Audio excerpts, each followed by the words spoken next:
आपके IVF cycle के embryo transfer के बाद आपको ढेर सारी दवाई कभी कभी दी जाती है। क्या ये सभी आवश्यक है?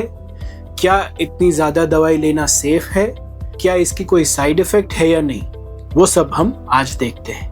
मैं हूँ doctor Parth Bavishi, director Bavishi fertility institute, group of IVF clinics. तो देखते हैं सबसे पहले कि अगर हम कोई भी दवाई नहीं लेंगे तो क्या होगा। अब आईवीएफ साइकिल दो टाइप के होते हैं, एक होता है फ्रेश एम्ब्रियो ट्रांसफर, एक होता है फ्रोजन एम्ब्रियो ट्रांसफर। अगर फ्रेश एम्ब्रियो ट्रांसफर हो रहा है तो उस टाइम पे आपका जो ओवेरियन स्टिमुलेशन हुआ है और एग्स ज़्यादा बने हैं और उसमें से फिर हम जब एग्स बाहर ले लेते हैं तो फिर उसके साथ में कुछ कोश भी बाहर आ जाते हैं और साथ में जो हार्मोन लेवल्स है वो भी एकदम से कम हो जाते हैं।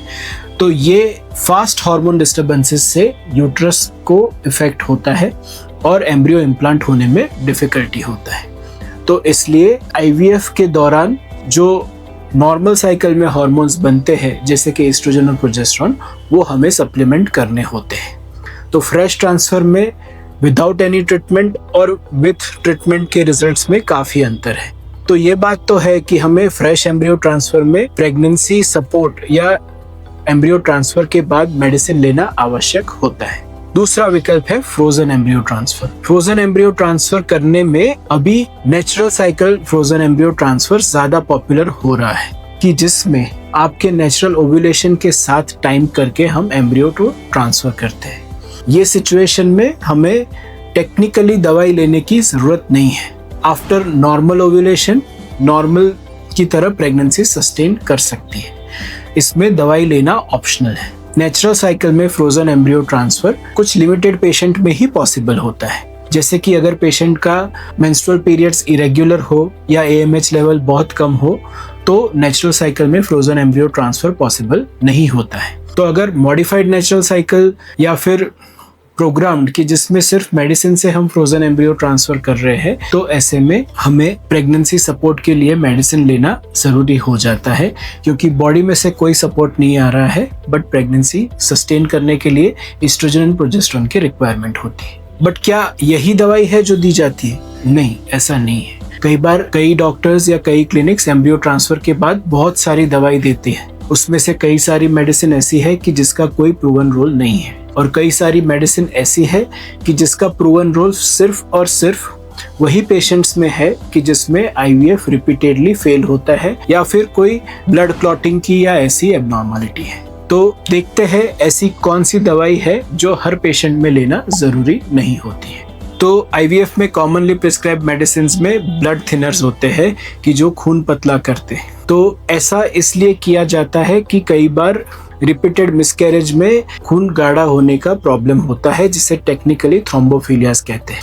अभी ये थ्रोम्बोफिलियाज डायरेक्टली आईवीएफ फेलियर के साथ रिलेटेड है या नहीं वो भी कन्विंसिंगली प्रूव नहीं हुआ है। तो इसलिए अगर आपका कोई ऐसा हिस्ट्री नहीं है तो हमेशा ये दवाई लेना जरूरी नहीं होता है। उसी तरह से कई बार स्टेरॉइड्स दिया जाता है ये मान के कि बॉडी की इम्यून सिस्टम एम्ब्रियो को एक्सेप्ट नहीं करती। स्टेरॉइड लेने के कुछ डिसएडवांटेज भी है जिससे ग्लूकोज मेटाबॉलिज्म को नेगेटिवली इफेक्ट होता है। तो हर एक पेशेंट में ये दवाई लेना जरूरी नहीं होता है। तो आप अवश्य अपने डॉक्टर की सलाह लीजिए। ऐसा नहीं है कि भाई ये दवाई लेना जरूरी नहीं है, बट शायद डॉक्टर ये सोच रहे हैं कि भाई पेशेंट ये सोच रहा है कि उसे बेस्ट रिजल्ट मिलना चाहिए तो मैं सब दवाई दे दूं।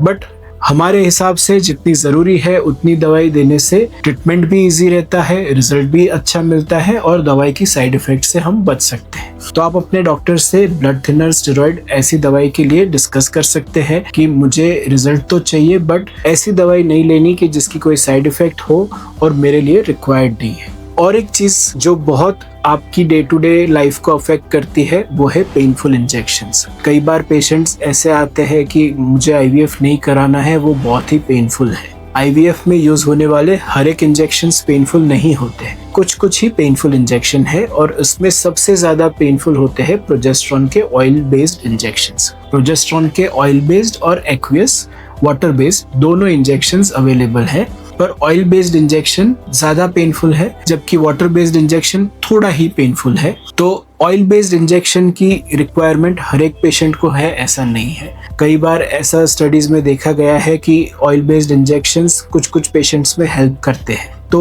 ये तब हेल्प करते हैं जब आपको नॉर्मल वजाइनल टैबलेट से इनफ प्रोजेस्टेरोन नहीं मिलता है, या फिर कोई डॉक्टर्स ऐसा भी प्रेफर करते हैं कि उसके 1, 2 या 3 शॉट अलग अलग क्रूशियल टाइम पे देना, तो तब तक ठीक है। बट अगर आप डेली ये इंजेक्शंस लेते हैं तो ये बहुत ज्यादा पेनफुल हो सकता है, जिससे आपका ओवरऑल आईवीएफ का एक्सपीरियंस अच्छा ना रहे, ऐसा पॉसिबल है। तो अगर आपको ऑयल बेस्ड इंजेक्शंस प्रिस्क्राइब किए जाते हैं तो आप डिस्कस कर सकते हैं कि क्या ये लेना आवश्यक है या इसके कोई ऑल्टरनेटिव्स है। देखिए, ये सभी वीडियो में होने वाली जो बात है वो रियल लाइफ से अलग है, तो हमेशा कोई भी ट्रीटमेंट के लिए अपने डॉक्टर के ओपिनियन को फॉलो जरूर से कीजिए। तो संक्षिप्त में ईस्ट्रोजन और प्रोजेस्टेरोन 2 ही ऐसे हार्मोन है कि जो एम्ब्रियो ट्रांसफर के बाद लेना जरूरी है। बाकी की सारी जो दवाई है वो ऑप्शनल है, और ईस्ट्रोजन का बेस्ट रूट या तो ओरल टैबलेट है या तो फिर स्किन पे लगाने वाली जेल है, और उसी तरह से प्रोजेस्टेरोन का बेस्ट रूट वजाइनल टैबलेट है, और जरूरत पड़ने पे उसे अलग अलग तरह से, जैसे कि ओरल टैबलेट है या इंजेक्शंस है, उससे सप्लीमेंट किया जा सकता है। बट इसके अलावा जो भी दवाई है वो हर एक दवाई हर एक पेशेंट में जरूरी नहीं होती है। तो आप अवश्य डिस्कस करिए कि अगर लंबी मेडिसिन की लिस्ट है तो उसमें से क्या क्या आवश्यक है। हो सके तब तक स्टेरॉइड्स को अवॉइड कीजिए। स्टेरॉइड्स उसी पेशेंट में रिक्वायरमेंट है जिसको रिपीटेड आईवीएफ फेलियर होता है या कोई स्ट्रॉन्ग मेडिकल इंडिकेशन होता है। आशा रखता हूँ ये इन्फॉर्मेशन आपके लिए यूजफुल रही होगी। ऐसे ज़्यादा इन्फॉर्मेटिव वीडियोज़ के लिए हमारे चैनल को सब्सक्राइब कीजिए। Thank you.